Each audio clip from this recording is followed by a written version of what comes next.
So friends, आपने जैसा thumbnail देखा, आज हम वही बात करने वाले हैं। आज हम बात करने वाले हैं कि क्यों मैंने अपने 2 एम्प्लॉय को फायर कर दिया था, क्यों मैंने 2 अपने एम्प्लॉय को टर्मिनेट कर दिया था, उनको नौकरी से निकाल दिया था, क्या वजह रही होगी, कैसा क्या रहा था कि मुझे ऐसा कदम उठाना पड़ा।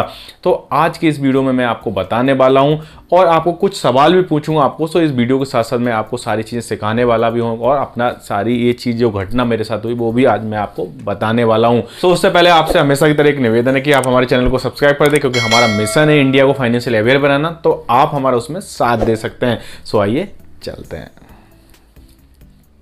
नमस्कार दोस्तों, मैं हूं शैलेंद्र और स्वागत है आपका मार्केट मिस्ट्री चैनल में। आज हम बात करने वाले हैं कि मैंने क्यों अपने 2 स्टाफ को निकाल दिया था नौकरी से, जब मैं माइक्रो फाइनेंस में ब्रांच मैनेजर हुआ करता था। बहुत पुरानी बात है और ये घटना मैं आज क्यों बता रहा हूँ आपको। ये वीडियो के अंत तक मैं आपको सारी चीज़ें क्लियर करने वाला हूँ।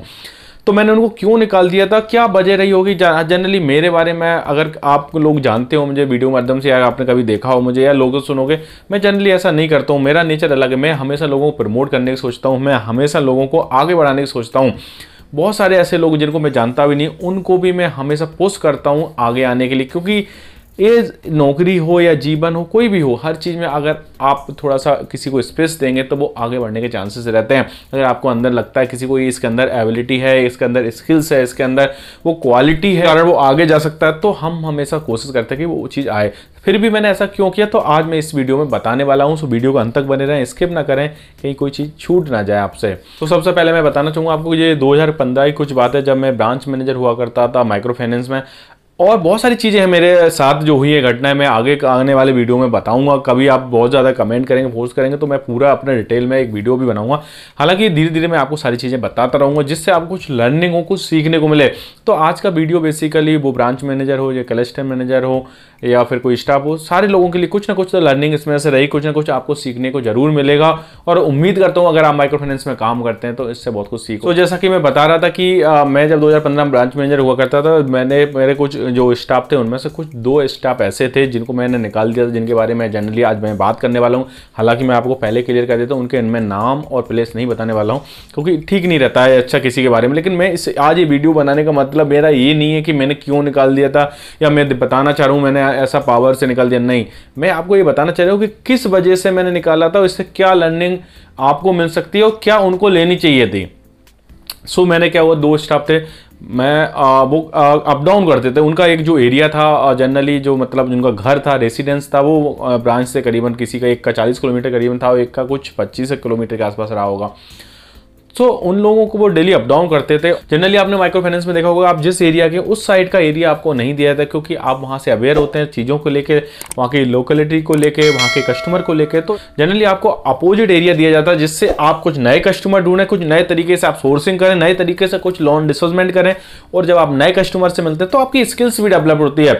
तो इस तरीके का कुछ माहौल रहता है। लेकिन मैंने यहाँ पे कुछ अलग किया। मेरे जो 2 स्टाफ थे वो काफ़ी दूर से आते थे, फिर अपोजिट फील्ड में जाते थे, तो वहाँ काम करते थे, वहाँ से लौटते थे, फिर ब्रांच में रिपोर्टिंग करते थे और फिर घर जाते, तो काफी टाइम भी होता था। तो मुझे थोड़ा सा अच्छा नहीं लगता। मैं चाहता हूं कि आपको काम जो दिया गया है वो आप काम कंप्लीट करो, कहीं भी रहो, कोई भी एरिया, उससे क्या फर्क पड़ता है। मुझे तो काम से मतलब है, क्योंकि काम साफ सुथरा होना चाहिए और ईमानदार वाला होना चाहिए, साथ ही साथ कस्टमर अच्छे होना चाहिए। माइक्रो फाइनेंस में बेसिकली कलेक्शन पे ज्यादा फोकस किया जाता है, जैसे कि मैंने बहुत सारे वीडियो में बार बार बात कर, मैंने हाल ही में एक वीडियो बनाया था, रिंग लीडर से क्यों दूर रहना चाहिए, जिसका वीडियो आप लिंक ऊपर कार्ड में देख रहे हो। अगर आपने नहीं देखा तो ये कार्ड से जाकर लिंक ले सकते हो, वहां से आप डायरेक्ट वीडियो में जा सकते हो। और मैंने अभी इंटरव्यू के ऊपर भी बनाया था, उसकी लिंक भी मैं नीचे डिस्क्रिप्शन में दे दूंगा, तो ये वीडियो भी आप देख सकते हो।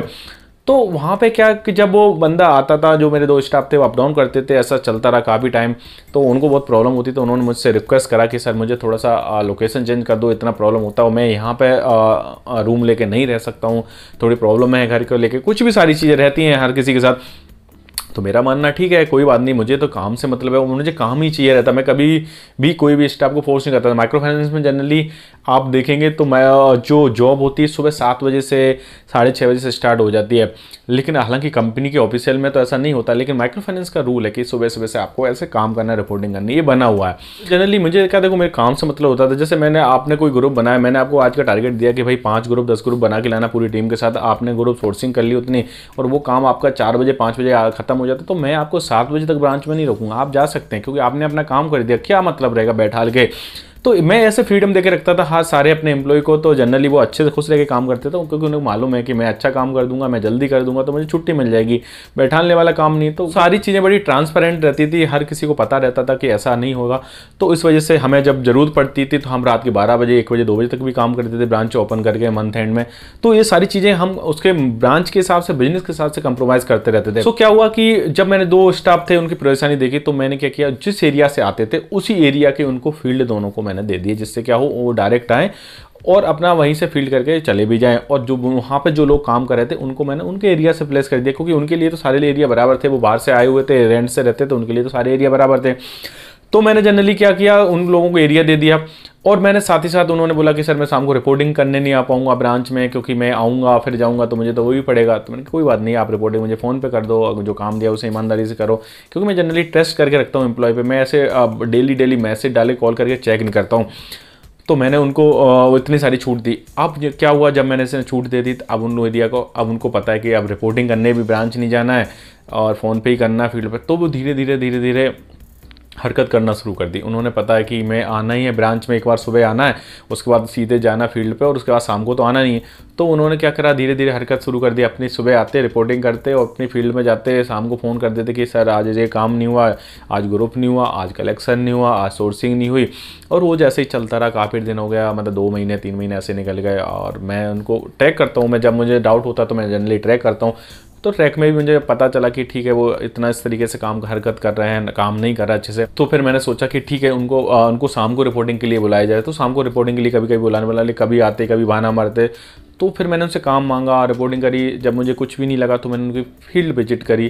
फील्ड में विजिट करके देखा तो जनरली वो कस्टमर्स उतना नहीं मिलते थे जितना बताते थे। तो फिर मैंने उनको एक वार्निंग इशू करा। जब वार्निंग इशू करा उनको, तो मैंने उनको 1 महीने का समय दिया। मैंने कहा मैं आपको ये वार्निंग दे रहा हूँ और दोनों टाइम की रिपोर्टिंग करनी पड़ेगी आपसे। मैंने आपको सुविधा के हिसाब से आपको एरिया दिया था, ना कि आपको इस तरीके से हरकतें करने के लिए, शब्द बहुत सारे हैं यूज़ करने के लिए, मैं करना नहीं चाहता हूँ। इस तरीके से मैंने उनको वार्निंग दी। फिर 1 महीने तक मैंने उनसे देखा तो वो लोग ना, अब उनको इतनी फ्रीडम मिल गई, उनको ऐसा लगने लगा है नहीं ऐसे कुछ नहीं होता, और वो हरकत करने लगे। रिपोर्टिंग करना भी बंद कर दी प्रॉपर तरीके से और फील्ड पे जाना भी बंद कर दिया। सारी चीज़ चलती नहीं, काफ़ी टाइम हो गया। अब मैं क्या, मेरे स्टाफ तो अब 2 लोग स्टाफ अगर इस तरीके से हरकत करेंगे, काम नहीं करेंगे, तो आधी ब्रांच काम करेगी तो हम हमारे टारगेट तो पूरे होने नहीं। और यहाँ तो हमें टारगेट हर महीने देने ही होते हैं पूरे करके, क्योंकि हमारे सीनियर हो, चाहे कोई कंपनी का वैसे भी रूल है यार, हम सैलरी ले रहे हैं तो हमें काम करना तो चाहिए। तो इस तरीके से हरकतें बढ़ती गई लोगों की और उन दोनों लोगों की। तो फिर मुझे फाइनली उनको निकालना पड़ा। अब मैंने निकाला कैसे, मैंने फिर भी मैंने निकाला नहीं, क्योंकि मैं चाहता हूँ यार किसी की जॉब जाए तो अच्छा नहीं लगता यार, किसी का परिवार चलता है उससे। तो फिर मैंने अपने जो मेरे सीनियर थे, क्लस्टर मैनेजर थे उस समय, मैंने उनसे मीटिंग करवाई, उनको बताया। उन्होंने कहा ठीक है और 10 दिन का टाइम दो, मैंने दिया। फिर भी वही हरकतें नहीं सुधरी, काम नहीं आ रहा, 0 डिस्बर्समेंट हो रहा पूरे महीने। 2-3 ग्रुप पूरे महीने में सोर्सिंग करके आ रहे हैं, वो भी डिस्बर्स नहीं हो पा रहा। तो इस तरीके से बिजनेस बहुत लॉस होता चला जा रहा। सो फाइनली मैंने उनको जाने के लिए बोल दिया। फिर मैंने उनको अपने सीनियर से ही बोल दिया कि मैं, अगर आप उनको रखना है तो कोई दूसरी ब्रांच में ट्रांसफ़र कर दो, अब मैं अपने यहाँ नहीं रखूँगा। और उन दोनों बंदों का कलेक्शन मैंने करा, काफ़ी 6 महीने 8 महीने का अप्रॉक्स मैंने ये कलेक्शन करा था। हालांकि इसमें मैं बाद में बात करूँगा। फिर मैंने ऐसा करने के बाद उनको निकाल दिया। मेरा उद्देश्य ये है बताने कि मैंने उन एम्प्लॉय को क्यों निकाला। मैंने इसलिए निकाला कि यार देखो, मैंने उनकी सुविधा के हिसाब से सब कुछ दिया। उन्होंने जैसा बोला मैंने उनको वैसा करके दिया। अपने सीनियर के खिलाफ जाके करा, क्योंकि मैंने अपने ऊपर क्योंकि मैं ब्रांच मैनेजर हूँ, मैं अपने ऊपर सारी ब्रांच की रिस्पॉन्सिबिलिटी ले रहा हूँ। तो मैं चाहूँ वैसे काम करवा सकता हूँ, मुझे बिजनेस देने से मतलब है ऊपर। तो मैंने वो करा, लेकिन उन लोगों ने उसका गलत फायदा उठाया। तो मेरा मैसेज आज ये है क्लियर, मेरा बताना उद्देश्य ये नहीं है मैंने क्यों निकाला। मेरा बताने का ये उद्देश्य है कि मैंने इसलिए निकाला क्योंकि यहाँ पे एक मैसेज देना बहुत ज़रूरी था। क्योंकि कई लोग होते हैं जिन लोगों की सुविधा के हिसाब से काम मिलता है तो वो काम नहीं करते, कई बार होता है। तो उनको ये नहीं समझना चाहिए कि उनकी सुविधा के हिसाब से काम मिल गया तो वो कोई हरकत करें और काम ना करें। क्योंकि उनको अगर सुविधा के हिसाब दिया तो उन्हें तो एक थैंकफुल होना चाहिए अपने सीनियर्स का या अपनी कंपनी का कि उनके हिसाब से उन्हें काम मिल रहा है और उन्हें कोई भी ज़्यादा प्रेशर भी नहीं आ रहा। और क्योंकि यार जनरली हम सैलरी ले रहे हैं तो हमें काम करना तो बनता ही है।